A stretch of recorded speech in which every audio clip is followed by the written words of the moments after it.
พี่น้องบางฝนสิตกแล้วเบิ่งมืดดำมืดอยู่พุ่นนะพี่น้องเอ้ยพุ่นนะมึงดูหลังบ้านข้าพเจ้าดำมืดดำแร่ป้าเบิ่งแม่เบิ่งทั้งหลังเบิ่งฟ้าพี่น้องเบิ่งฟ้ามันเป็นฟ้าหลังฝนได้ฝนสิตกพี่น้องเอ้ยฝนสิตกแล้วมึงไหมมืดแร่มืดดำมืดแร่มืดอ่อนคุณพายุสิเข้าพี่น้องเอ๋ยพายุสิเข้าอยู่ไฮนงไฮนาอยู่กับธรรมชาติอยู่กับธรรมชาติเบิ่งหลังบ้านข้าพเจ้าหลังบ้านข้าพเจ้าอันมืดแร่มืดด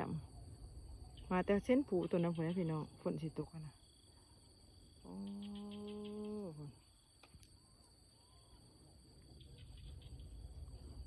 หากันมาหายน้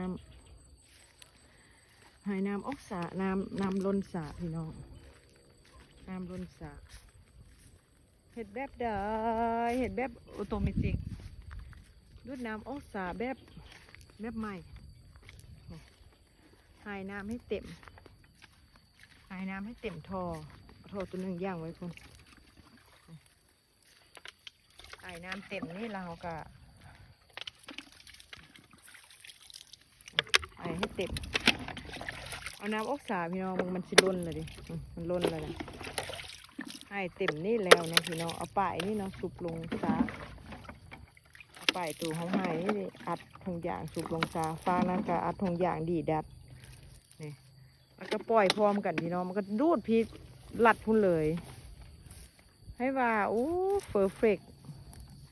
เห็ดแบบบ่ได้ตักน้ำออกพี่น้องมันจะออกเองอัตโนมัติว่าชันสาออกไปนาเพิ่นเลยให้เต็มเลยพี่น้องไม่รู้ปลาแล่ปลาหมัวบ่หายบ่ได้บ่เห็ดบ่ได้พี่น้องฝนเทียมาหำละให้อยู่นาพี่น้องเอ้ยสบายดีทุกคนมาเด้อมาเอาน้ำออกสาป่าน้ำกันกำลังหายน้ำก่อนให้ใบหญ้าไปคนพี่น้องยาวไปคนตัวนั้นก็เอาถุงยางมัดปากไว้แล้วตัวนี้ก็ให้น้ำแล้วก็ถุงยางมัดปากเอาจุ่มลงน้ำแล้วก็ทอดพร้อมกันอย่างนั้นค่ะทอดถุงพร้อมกันกระดูดทีไปพุ่นเลยโอเค